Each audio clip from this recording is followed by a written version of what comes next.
હાલો students, તમે જોઈ રહ્યા છો ટેટસુકો હબ અને હું છું કલ્પેશ પટેલ. આ વિડીયોમાં આપણે શીખીશું સ્ટાન્ડર્ડ 9 સબ્જેક્ટ ઇંગ્લિશ યુનિટ 4 એની કોમ્પ્રિહેન્શન એક્ટિવિટીઝ અને સાથે એક સરસ મજાની પોએમ.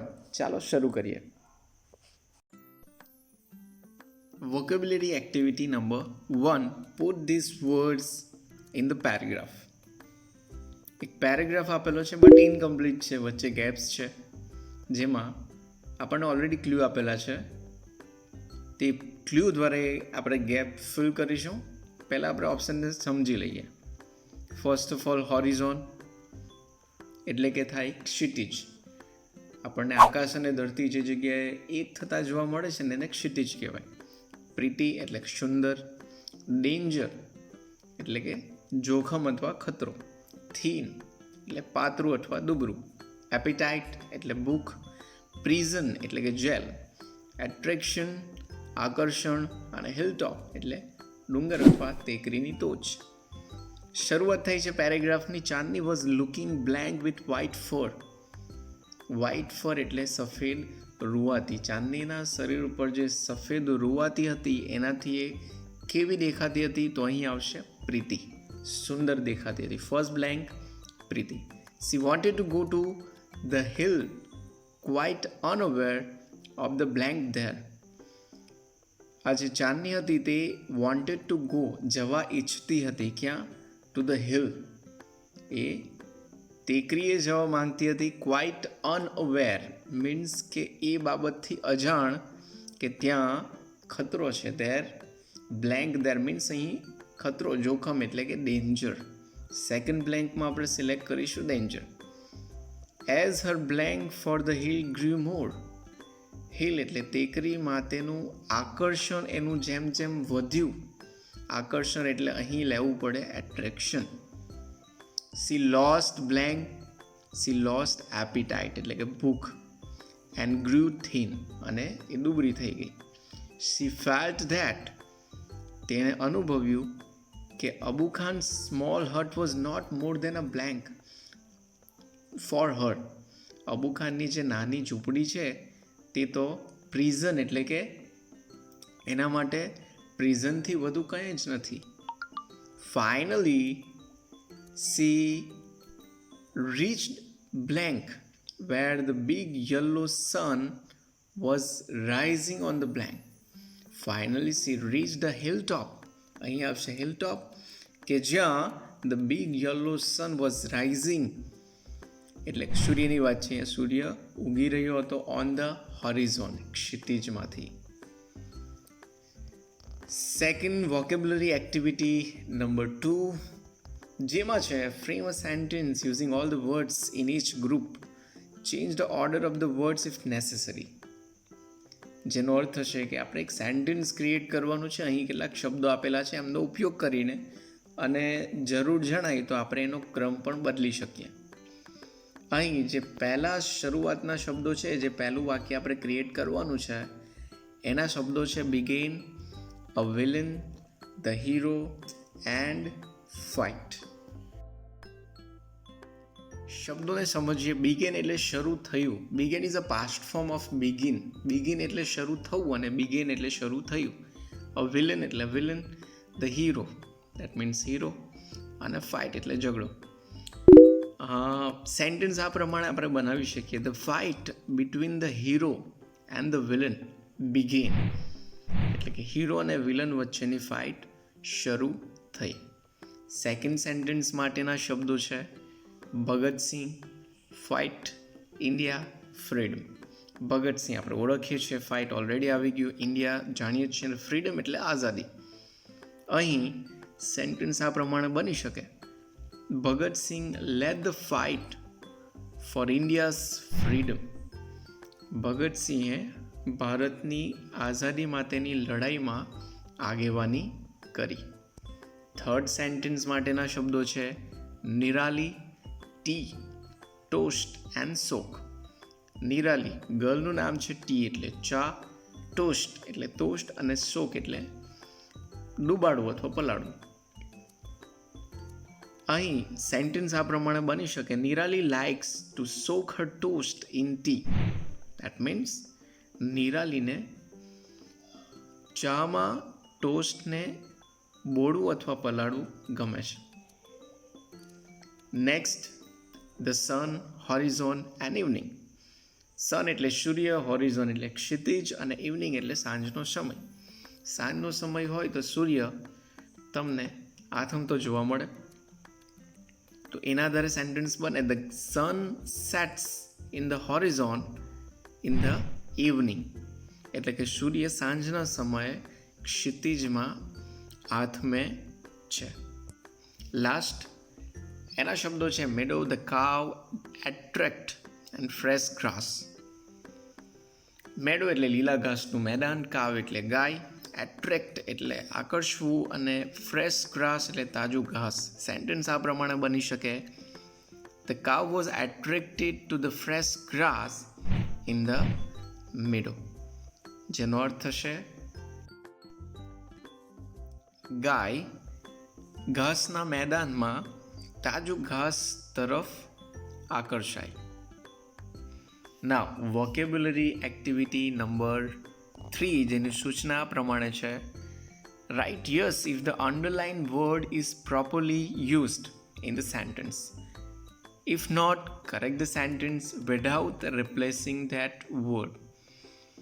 અહીં આ જે સેન્ટેન્સ આપેલા છે એમાં જે અંડરલાઇન કરેલા શબ્દો છે જો પ્રોપરલી યુઝ થયા હોય, એટલે કે લોજિકલી રાઇટ હોય તો ત્યાં આપણે યસ લખીશું. જો એમ આ પ્રમાણે ના હોય તો આપણે અંડરલાઇન કરેલા શબ્દો બદલવાના નથી, સેન્ટેન્સમાં બદલાવ કરીને વાક્ય સુધારીને કરેક્ટ કરવાનું છે. That means okay. ચાલો અહીં આપણે ફર્સ્ટ સેન્ટેન્સ જોઈએ તો એ છે, when Meera heard about her grandfather's sudden death, she was in tears. સમજી લઈએ એટલે આપણને ખબર પડે અંડરલાઇન વર્ડ્સ અહીં ઓકે છે કે નહીં. વેન એટલે કે જ્યારે Meera heard about her grandfather's death, એના દાદાજીની મૃત્યુ વિશે, એકાએક મૃત્યુ વિશે જ્યારે મીરાએ સાંભળ્યું, સી વોઝ ઇન ટીયર્સ, તે રડી, મીન્સ કે રડતી હતી, એની આંખોમાં આંસુ આવ્યા. અહીં ટીયર્સ એટલે આંસુ જ થાય. ડેટ્સ વાય અહીં આપણે યસ સિલેક્ટ કરીશું. વાક્યમાં કોઈ સુધારો કરવાની જરૂર નથી. સેકન્ડ સેન્ટેન્સ લઈએ, Raju got his result, Raju એનું પરિણામ મળ્યું. And found that he had failed in 2 subjects, અને એને જાણવા મળ્યું કે તો 2 વિષયમાં નાપાસ છે. He was beaming with joy. Underline કરેલો શબ્દ છે બીમિંગ વિથ જોય, એટલો અર્થ થાય ખૂબ ખુશ થવું. 2 વિષયમાં નાપાસ હોય તો એ ક્યાંથી ખુશ હોય, એ તો ઉદાસ હશે. દેટ મીન્સ અહીં સેન્ટેન્સમાં સુધારો કરવો પડશે. એ ખુશ ક્યારે થશે વધારે પડતો, જ્યારે એ ક્લાસમાં ફર્સ્ટ આવ્યો હોય ત્યારે વધારે પડતો ખુશ હશે. તો અહીંયા સેન્ટેન્સમાં આપણે ચેન્જ કરીને લખવું પડે, Raju got his result and found that he had stood first in the class. He was beaming with joy. એટલે સુધારાના શબ્દો આટલા જ છે. અહીં છે he had failed in 2 subject, એની જગ્યાએ રિપ્લેસ કરશું he had stood first in the class. Third sentence, there was a curfew in the city. એટલે કે શહેરમાં કર્ફ્યુ હતો. There was stillness all around. ચારે બાજુ ગાઢ શાંતિ હતી. કર્ફ્યુ હોય તો ડેફિનેટલી શાંતિ હોય જ. સેન્ટેન્સ રાઇટ છે, આપણે કોઈ સુધારો કરવો નથી. અહીં આપણે યસ લખીશું. Next sentence, everything from the hill top looks very big.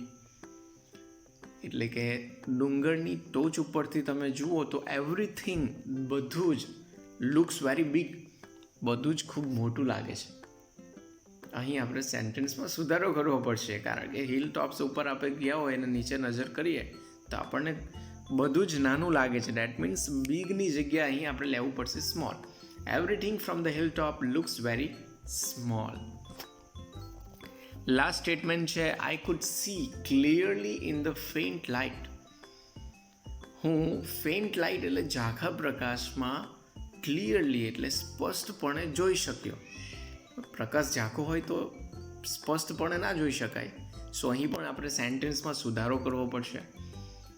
અહીં સેન્ટેન્સ આ પ્રમાણે બની શકે, I could not see clearly in the faint light. ઝાંખા પ્રકાશમાં હું ક્લિયરલી જોઈ શક્યો નહીં. ચાલો હવે આપણે શીખીએ એક પોએમ. સરસ મજાની કવિતા છે જે લેંગ્વેજ પ્રેક્ટિસ નંબર 1A છે. પહેલાં આપણે કવિતાને વાંચી જઈશું આખી, ત્યારબાદ સેન્ટેન્સ બાય સેન્ટેન્સ એને સમજીશું. બહુ સરસ મજાની પોએમ છે ને કંઈક શીખવા મળે એમ છે.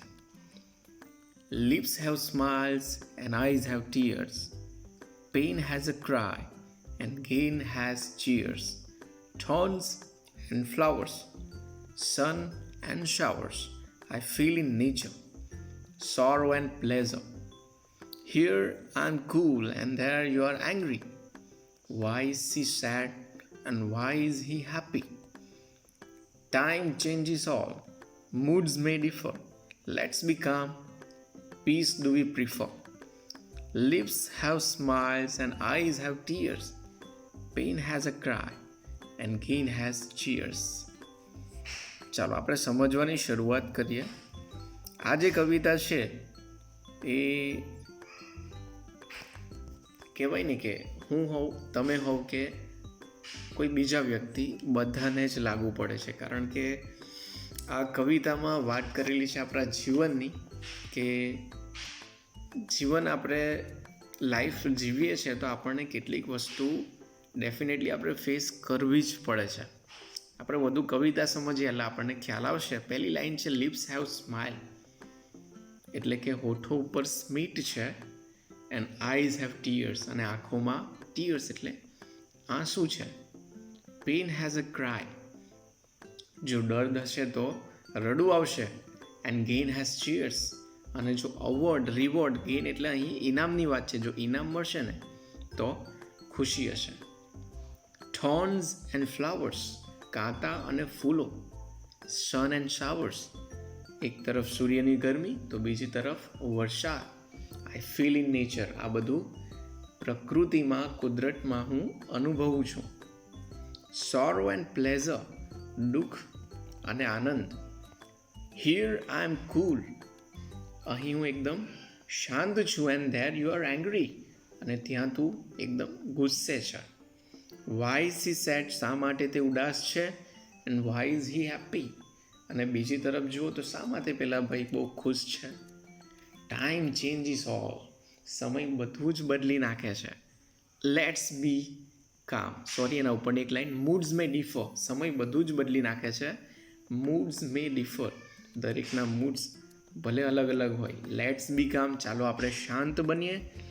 પીસ ડુ વી પ્રિફર, અને આપણે શાંતિને સિલેક્ટ કરીએ, મીન્સ શાંતિને પસંદ કરીએ. લિપ્સ હેવ સ્માઇલ્સ, હોઠોમાં સ્મિત છે. એન્ડ આઈઝ હેવ ટીયર્સ, અને આંખોમાં આંસુ છે. પેન હેઝ અ ક્રાય, દર્દમાં રડવું આવે છે. એન્ડ ગેઇન હેઝ ચીયર્સ, અને ઇનામ મળવાથી આપણે ખુશ થઈએ છીએ. અહીં કહેવાય ને સિક્કાની બે બાજુ સમાન આપણી લાઈફમાં સુખ અને દુઃખ હોય છે. કોઈ પણ વ્યક્તિ હોય, પછી ખૂબ જ નાનો વ્યક્તિ હોય કે પછી ખૂબ મોટી હસ્તી હોય, એના જીવનમાં કહેવાય ને કે થોર્ન્સ એન્ડ ફ્લાવર્સ, કાંટા અને ફૂલો બંનેનો અનુભવ થાય જ છે. આપણી લાઈફમાં પણ આપણે ફેસ કરીએ છીએ અને આગળ જતાં પણ કરશું. મીન્સ આપણે આ બંને આપણા જીવનના અતૂટ અંગો છે, એને આપણે ફેસ કરીને ચાલવાનું. જો ખુશ હોઈએ ત્યારે વધારે પડતા પણ આપણે એક્સાઇટ નહીં થઈ જવાનું, અને જો દુઃખ આવી પડે આપણા લાઈફમાં, બરાબર, તો દુઃખમાં વધારે હિંમત ના હારી જવી. આ સમયમાં આપણે સિલેક્ટ કરવાનું પીસ. અહીં કીધું છે કે શાંતિને પ્રિફર કરવાનું. લેટ્સ બી કામ, અને આપણે શાંત બનવાનું. ટાઈમ ચેન્જીસ ઓલ, આ બધાનું સોલ્યુશન આ છે આ વાક્યમાં, કે સમય બધું જ બદલી નાખે છે. અહીં અત્યારે જો આપણો સમય ખરાબ છે, રાઈટ, તો એ સમય એને બદલી નાખશે થોડા સમયમાં, અને સારો સમય એના પછી આવશે. સો સરસ મજાની આ કવિતા લગભગ તમને સમજાઈ ગઈ હશે. અહીં આ વિડીયો આપણે કમ્પ્લીટ કરીએ છીએ. જો ડાઉટ હોય કમેન્ટ બોક્સમાં કમેન્ટ કરીને મને જણાવજો. Thank you.